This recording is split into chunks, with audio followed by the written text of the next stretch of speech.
Oh dear, we finally have Super Saiyan 3 Vegeta! After years of speculation, fan art, and endless what-if scenarios, Dragon Ball DAIMA Episode 12 has delivered what many fans thought they might never see, Vegeta's ascension to Super Saiyan 3. For those who have followed Vegeta's journey from the Saiyan saga to now, this episode feels almost poetic. Vegeta has always been right there, just a step behind Goku, driven by his unyielding pride and ambition. While Goku hit Super Saiyan 3 during the Buu saga, Vegeta watched from the sidelines, opting instead to push himself in other ways. This gap between them became a source of endless intrigue for fans, sparking countless "what if Vegeta went Super Saiyan 3" discussions, fan art, and even modded video game battles. Now in Dragon Ball DAIMA, that hypothetical has become reality. Episode 12, titled True Strength, doesn't just crank up the power scale for the sake of a cool transformation. DAIMA's storytelling taps into Vegeta's essence, his unyielding pride, resilience, and relentless pursuit of surpassing his limits. Vegeta's strength doesn't just come from raw power, but from the emotional and psychological trials he faces. But before diving deeper into the monumental impact of this episode, why not join the excitement over at Hype's World on Discord? It's the ultimate hub for Dragon Ball fans to break down every frame, theorycraft the next big transformation, and share in the collective hype of moments like Super Saiyan 3 Vegeta. Join through the link in the description and power up with the community. The episode starts where the last one ended as we see Vegeta get eaten by the Kraken. Goku and others start to worry, but then the Kraken comes out of the water and we find out that Vegeta is still alive and stuck to one of the tentacles. Tamagami continues to attack Vegeta as he pushes him back to the Kraken with his trident. Just as the Kraken was about to grab him, Vegeta turns Super Saiyan and dashes forward, avoiding his tentacles. In a tense moment, Vegeta is momentarily overpowered and swallowed whole by the Kraken. Goku and the others watching from the shore express concern, but as expected, Vegeta refuses to stay down. Inside the Kraken, his aura flares violently and blasts through the beast's inside as he emerges in his Super Saiyan 2 form. It's classic Vegeta, raw, aggressive, and unrelenting. Even when cornered, he fights back with everything he has, unwilling to let his pride be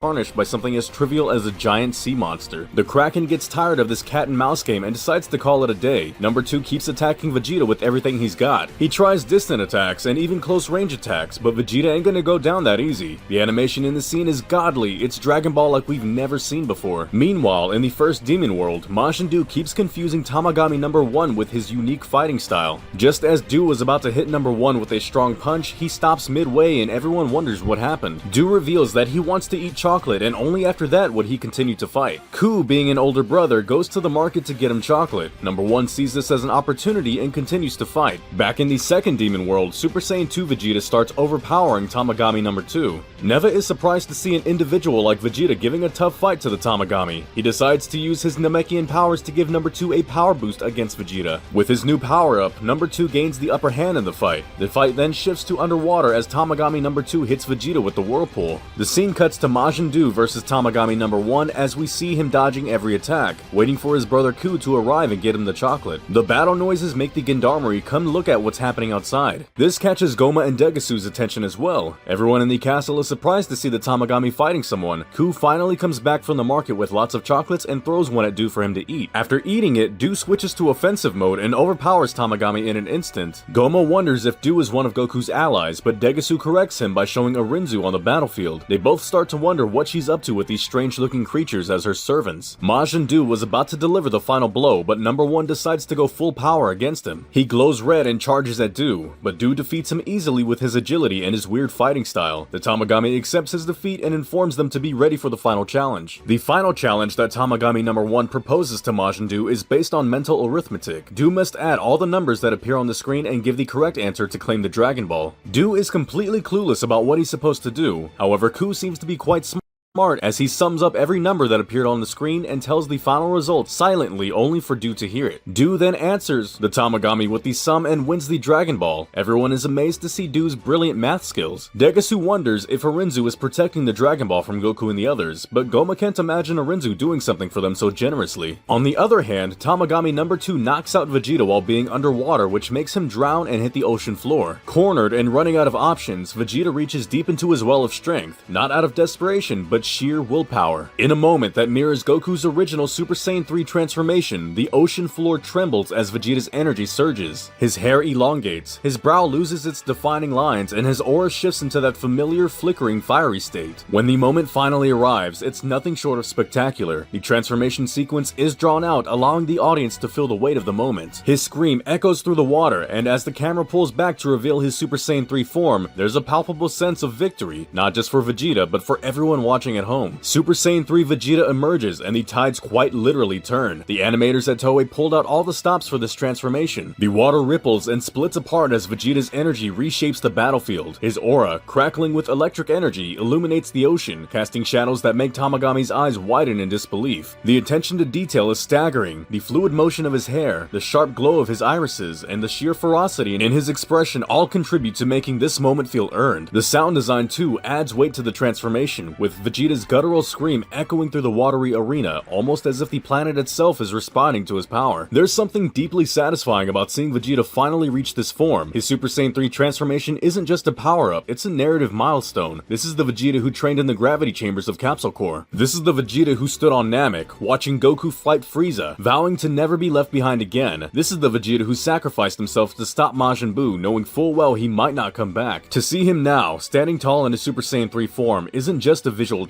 treat. It's an emotional victory. It's Vegeta reclaiming his identity, not as a shadow to Goku, but as a warrior in his own right. Even his Super Saiyan 3 design is different from Goku's. It's one of the early drafts by Toriyama while ideating how Super Saiyan 3 should look. It works narratively so well for Vegeta to have a unique form, as his methods of training are quite different from Goku's. And the best part? It doesn't feel like the end of his journey. Instead, it feels like a new chapter, a reminder that Vegeta's growth is far from over, as we know he will enter the domain of God soon in the future and even surpass it. Additionally, this transformation sets DAIMA apart from Dragon Ball Super and GT, offering fans something entirely fresh while still respecting the legacy of the original series. It solidifies DAIMA as more than just a nostalgic throwback. It's a legitimate continuation of Vegeta's story after he saw Goku go Super Saiyan 3 in the Buu saga. Goku was surprised to see him in that form. Bulma confirms that he had been training ever since he saw Goku use it and finally reached that peak today. This means this isn't the first time he transformed into Super Saiyan 3. He probably achieved this during training and Bulma was there to witness it. Tamagami charges forward to hit Vegeta with his trident, but Vegeta surprises him by coming near him in an instant. He totally looks him in the eyes, showing him who's the real deal here. With his arms crossed, Vegeta kicks him down into the ocean as if the Tamagami were nothing but a small fry. Number 2 attacks him with his trident, but he stops his attack with his one finger. Reminds me of how Goku stopped Trunks' sword in the Android saga. Vegeta then breaks his trident and kicks him away. Finally, he hits him with his Gallic gun and finishes the fight with a punch. Everyone celebrates Vegeta's win, but number 2 lets them know that another round of challenge awaits him. It's a word problem that Vegeta needs to solve and answer how many biscuits the Majin snake could eat. Bulma worries as she knows Vegeta isn't so good at such problems. The Tamagami begins the 10-second countdown, but surprisingly Vegeta gives the correct answer with proper reasoning.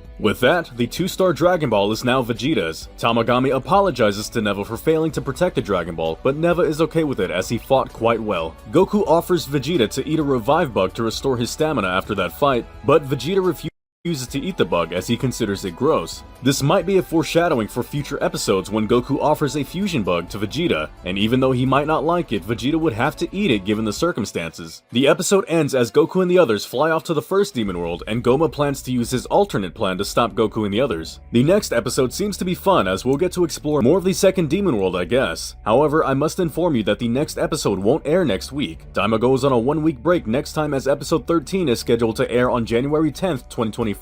Overall, episode 12 of Dragon Ball DAIMA isn't just another episode, it's a milestone. Vegeta's Super Saiyan 3 transformation stands as a testament to his enduring legacy and relentless drive. Toei's animation team truly delivered, and the callbacks to classic Dragon Ball moments showed just how much love and care went into this episode. It's the kind of moment that reminds fans why they fell in love with Dragon Ball in the first place, for its epic battles, emotional payoffs, and those rare moments where pride and power collide in the most spectacular way possible. For years, fans wondered why Vegeta never accessed Super Saiyan 3. Dragon Ball Super introduced god-tier forms like Super Saiyan Blue and Ultra Ego, pushing past the limitation of the traditional Saiyan transformations. But for many, the Super Saiyan 3 remained the missing piece of Vegeta's evolution. Episode 12 fills that gap, providing the payoff fans have long dreamed of. As we gear up for the next chapter, the stage is set for even greater things. Whether it's the mysteries of the Demon World, the hidden plans of Goma and Degasu, or Vegeta's continued growth, there's so much to look forward to. If you enjoyed this breakdown, don't forget to like, share, and subscribe. Let me know in the comments, what did you think of Super Saiyan 3 Vegeta? Do you think he'll get even stronger moving forward in DAIMA, like Super Saiyan 4? Well, that's it for the day. Thanks for watching till the end. See you next time.